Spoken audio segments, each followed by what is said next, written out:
What's up, guys? Today we're talking about the differences between trainability and readiness, or objective metrics that might tell us someone's ready, and those objective metrics being categorized in the area of external outputs.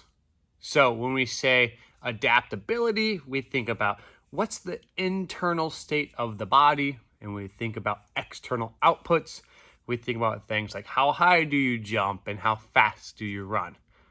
So we kind of like to categorize those as trainability, and then what we typically call readiness. But I'll kind of talk about why that's a little misleading.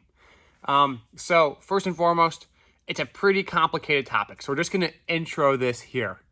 And in our intro, we're going to just kind of break down what we mean by each and where this kind of comes from. So where it comes from is original Russian research. I think I can link it down below here if I have the link to it. I think it's one of Verkhoshansky's papers that actually might be on his website I can put on here. But it looks at the adaptive stress syndrome of the body, and basically what the long story of a very good paper and interesting topic is that the body's internal state, its ability to handle and adapt to a stressor, is not always one-to-one represented by its outputs. So how high does it jump is not directly correlated with its internal state. So let's give an example of what I mean by that. Well, in the perfect world, my internal state, my body, will be ready. It's not stressed, nothing's going on, there's no homeostatic perturbations, and it's ready to handle whatever stressor I throw at it. So I go work out, I bench, I squat, and I have a positive adaptation that comes from it from a systemic standpoint, meaning my body handles it and receives it in a positive adaptive fashion. Now that typically happens when I have a positive internal state. My body is doing great, minimal stress. Now I can still see some of those performance gains, speed, power, bench press, even with insufficient internal state. And that's what the paper kind of talks about. It's the idea that your body can reallocate or allocate resources to those adaptations, but at the same time sacrificing some of the other aspects within the body itself. And so the concept is that your body, it's dealing with an external stressor. That is the environment, and you're lifting weights and you got to get stronger. So it thinks, I have to be able to handle this stressor. And in doing so, it might allocate some of its resources that would otherwise help maintain a healthy immune system or things like that. And they allocate it towards the adaptation to force production. So what happens is at one time you have your internal state kind of dropping because having to allocate these resources, and your external outputs going up. Now, based on this, it's not very sustainable, and arguably, this is where overtraining starts to come from. Because in theory, and actually many people argue this in research, that you could see overtraining coming before you see performance degradation. So these external outputs that are going up, you actually can get markers of overtraining by the internal system before the external system. Well, why is that? There's a physiological lag between the two. And it's important the body does that because it allows you to adapt acutely to suboptimal environments. Your body doesn't want to have its output and internal state match one-to-one. Because if your body in the survivalist evolutionary world had to encounter an uncomfortable environment, it might sacrifice some of its internal states to deal with the stressor that is the environment. And assuming you're not progressively loading in this environment, that stressor is going to plateau and your body can recalibrate and become, back to homeostasis with minimal allostatic load. So in short, when you're in the environment, that is weight training, we artificially load it more and more and more.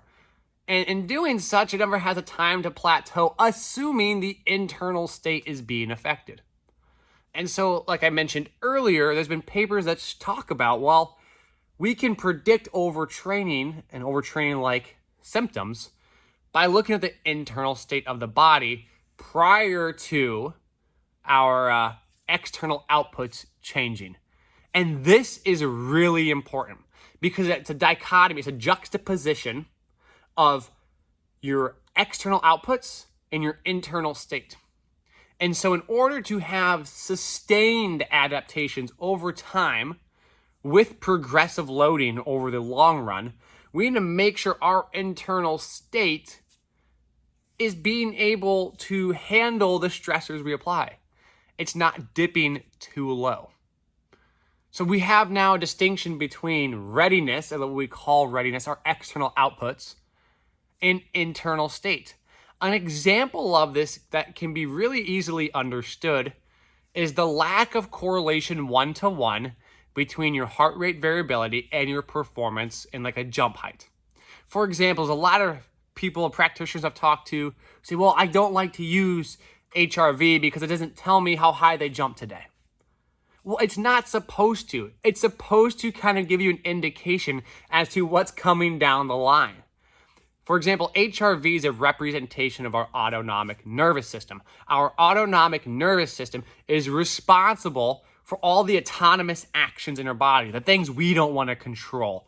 And so things like your immune system, things like your hormone release are all under the autonomic nervous system, and most classically discussed is the hypothalamus pituitary adrenal, or HPA axis. Now, there's a lot of different axes involved, and those all fall under the autonomic nervous system. Now, HRV is a reflection of our autonomic nervous system. And when our body is stressed, our autonomic nervous system has to autonomously handle with this stressor.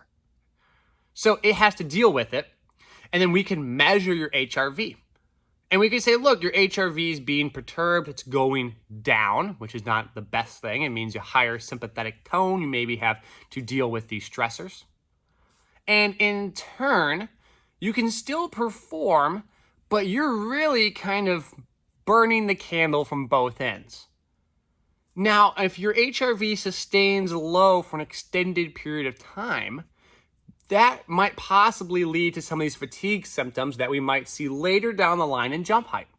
So it's not like HRV is going to tell you today, are you going to be able to jump high or not? But it might tell you why or why not something is occurring. For example, if you have the 2 weeks before your HRV has dipped and you're in a fatigued state internally, then maybe 2 weeks later we see the dip in performance if we don't have a recovery. Why? Because now our internal system, which is lagged, it's the first one to go, is perturbed to the point where our external system, our outputs, our jump heights, are not reflecting necessarily, or finally, I guess, maladapting would be the better term. So, difference between state of trainability, your internal state, and your external outputs. And this is critical because, again, your internal state can be perturbed. It can be stressed. It's like a gas tank. You can go close to empty and still drive the car. Just because you're driving a car at 100 miles an hour does not mean the gas tank is full. So you can sustain 100 miles an hour in a car and you can drive, but if your gas tank slowly goes towards E, it's not going to influence the speed of the car. You can still have the output, but once your gas tank hits empty, then your speed obviously isn't going to be. There's no more fuel. And that's kind of like how our internal state and our outputs work. We want to make sure our speedometer, our fuel gauge, doesn't go to empty. We want to keep our speedometer high at 100 miles an hour. But if we're constantly burning fuel and not refueling it, eventually we'll have a performance lag. So that's a good example, is like when we have that speedometer and it slowly gets closer, our fuel gauge slowly gets closer to E, it's not changing our speedometer at all until it hits empty. And then that speedometer goes, boop, right, no miles an hour. So the difference between internal and external outputs. Now, this then ties nicely into cost of adaptation, because the more stressed our body is to handle a stimulus and achieve an adaptation, it's a higher cost of adaptation, which might not be sustainable. This is where we have the classic terms of like accumulated stress, anxiety, life, or common examples we like to use that eventually influence your performance. because those are things your body has to allocate resources to. Those are things that your internal system, your autonomic nervous system has to deal with, and it will reflect in it. So it'll be stressed in the same way because it's autonomously taking care of all stressors, not just exercise. So that external stressor from life stress and so on can use some of those resources, which can drag your internal state down. Now, you still might see performance gains in some of those external outputs, but they are not synonymous. And this is the biggest complication, biggest confusion that we see in adaptive theory or adaptation theory and principles being applied to training.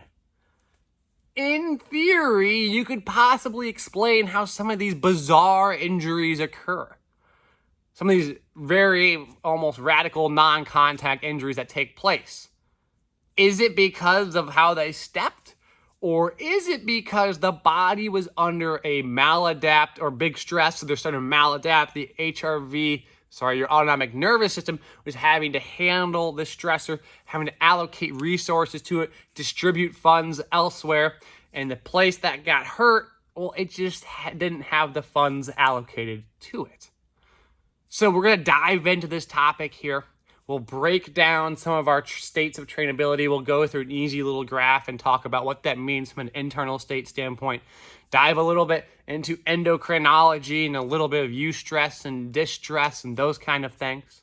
We'll also talk about external outputs, how these kind of go hand in hand to understand the dynamic regulatory system that is your human body, and hopefully break down in a very easy way or easier way to understand how these principles of internal state readiness and external outputs are connected to cost of adaptation, and what then we can do as practitioners, as coaches, as educators, whatever you might be, to help our students, our athletes, whomever we're working with, understand this, and then how we can apply it to get the most out of training. So if you guys have comments or questions, let me know. I hope you all enjoy, and take care.